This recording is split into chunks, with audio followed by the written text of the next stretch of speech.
മലയാള സിനിമയുടെ മെഗാസ്റ്റാർ സാക്ഷാൽ മമ്മൂട്ടിയുടെ മകനായി ജനിച്ച് അതിൻ്റെതായ ആനുകൂല്യങ്ങളൊന്നും പറ്റാതെ തന്നെ സ്വന്തം പരിശ്രമം കൊണ്ടും ആരെയും ആകർഷിക്കുന്ന വ്യക്തിത്വം കൊണ്ടും നമ്മുടെയെല്ലാം മനസ്സ് കീഴടക്കുകയും ഇന്ന് മലയാളത്തിന് പുറമെ തമിഴിലും തെലുങ്കിലും ഹിന്ദിയിലുമെല്ലാം അമ്പരപ്പിക്കുന്ന പെർഫോമൻസിലൂടെ യൂത്ത് ഐക്കണും പാൻ ഇന്ത്യൻ സ്റ്റാറുമൊക്കെയായി മാറിയ പ്രിയതാരം ദുൽഖറിനെ കുറിച്ചാവട്ടെ ഇന്നത്തെ വീഡിയോ.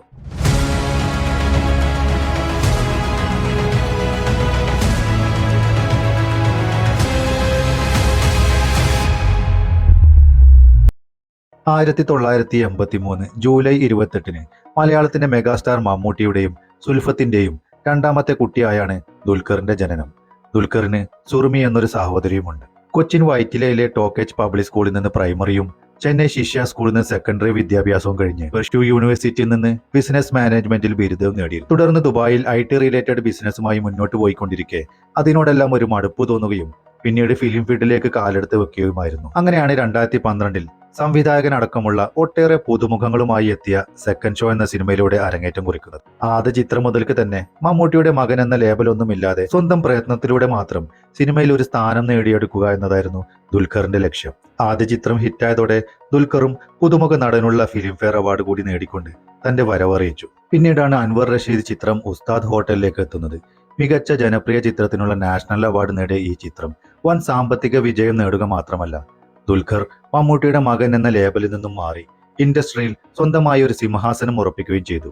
കൂടാതെ യൂത്തിന്റെ ഇടയിൽ DQ എന്ന നാമത്തിൽ അറിയപ്പെടാനും തുടങ്ങി. ഇതിനിടയിൽ രണ്ടാമത് അഭിനയിച്ച തീവ്രം അത്ര ശ്രദ്ധിക്കപ്പെട്ടില്ലെങ്കിലും പിന്നാലെ ഇറങ്ങിയ മാർട്ടിൻ പ്രാക്കാട്ടിന്റെ ABCD ഒരു ആവറേജ് മൂവിയായിരുന്നു. ശേഷം ഇറങ്ങിയ 5 സുന്ദരികൾ എന്ന 5 വ്യത്യസ്ത സംവിധായകരുടെ ലഘുചിത്രങ്ങളിലൊന്നായ അമൽ നീരജ് ചിത്രം കുള്ളന്റെ ഭാര്യയിലെ റോളും ദുൽഖർ മികച്ചതാക്കിയിരുന്നു. പിന്നീട് എത്തിയ സമീർ ത്വാഹിർ ചിത്രം നീലാകാശം പച്ചക്കടൽ ചുവന്ന ഭൂമിയിലും വളരെ ശ്രദ്ധേയമായൊരു വേഷം ദുൽഖർ ചെയ്തിരുന്നു. ശേഷം ഇറങ്ങിയ പട്ടം പോലെ, സലാല മൊബൈൽസ് എന്നീ ചിത്രങ്ങൾ അത്ര തന്നെ ശ്രദ്ധിക്കപ്പെട്ടതുമില്ല. പിന്നീട് തമിഴ് മലയാളം ദ്വിഭാഷാ ചിത്രമായി എത്തിയ വായ് മൂടി പേസവും തമിഴിൽ ഹിറ്റാവുകയും ഫിലിം ഫെയർ അവാർഡ് നേടുകയും ചെയ്തെങ്കിലും മലയാളത്തിലെ സംസാരം ആരോഗ്യത്തിന് ഹാനികരം ഒരു പരാജയമായി മാറി. പിന്നീടാണ് ഏറ്റവും കൂടുതൽ തിയേറ്ററുകളിൽ ഒരേ സമയം പ്രദർശിപ്പിച്ച ആദ്യ മലയാള സിനിമ എന്ന പ്രത്യേകതയുമായി ബാംഗ്ലൂർ ഡേയ്സിന്റെ വരവ്. അഞ്ജലി മേനോൻ സംവിധാനം ചെയ്ത ഈ ചിത്രം ഒരു ബ്ലോക്ക് ബസ്റ്റർ മൂവിയായിരുന്നു.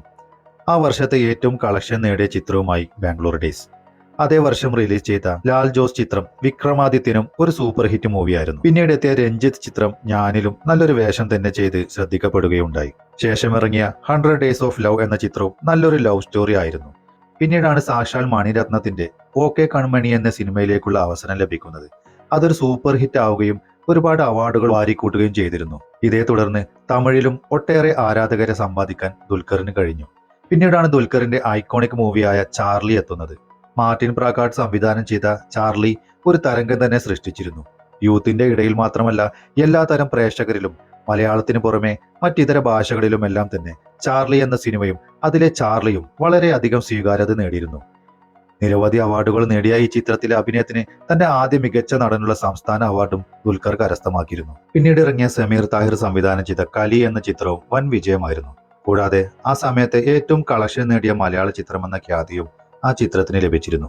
2016 പുറത്തിറങ്ങിയ രാജീവ് രവി ചിത്രം കമ്മട്ടിപ്പാടം ഏറെ നിരൂപക പ്രശംസ നേടിയ ചിത്രമായിരുന്നു. ഒട്ടേറെ കളക്ഷൻ റെക്കോർഡുകൾ ഭേദിച്ച ഈ സിനിമയിലെ മികച്ച പെർഫോമൻസിന് വിനായകന് ബെസ്റ്റ് ആക്ടർക്കുള്ള സ്റ്റേറ്റ് അവാർഡും ദുൽഖറിന് ഫിലിം ഫെയർ അവാർഡും ലഭിച്ചിരുന്നു.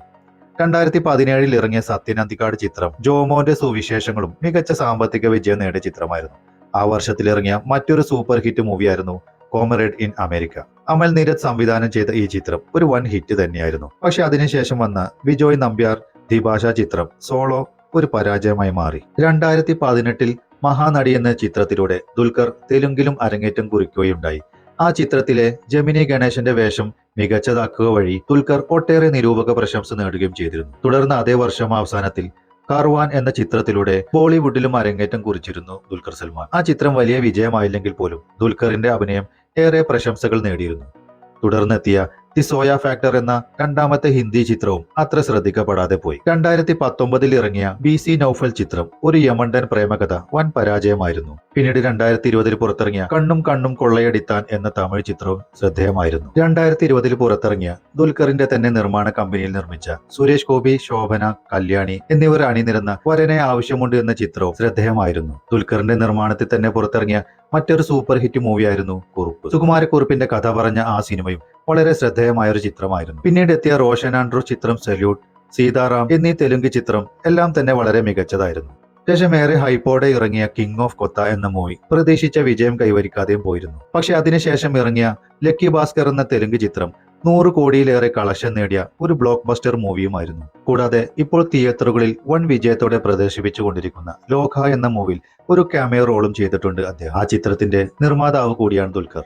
ദുൽഖർ നേടിയ അവാർഡുകളുടെ പട്ടിക നോക്കിയാൽ ഒരു ബെസ്റ്റ് ആക്ടർക്കുള്ള സ്റ്റേറ്റ് അവാർഡും 5 ഫിലിം ഫെയർ അവാർഡും സ്പെഷ്യൽ ജൂറി അവാർഡും അടക്കം നിരവധി അവാർഡുകൾ അദ്ദേഹം കരസ്ഥമാക്കിയിട്ടുണ്ട്. 2011 ഡിസംബർ 22-നാണ് അമൽ സൂഫിയുമായുള്ള വിവാഹം നടക്കുന്നത്.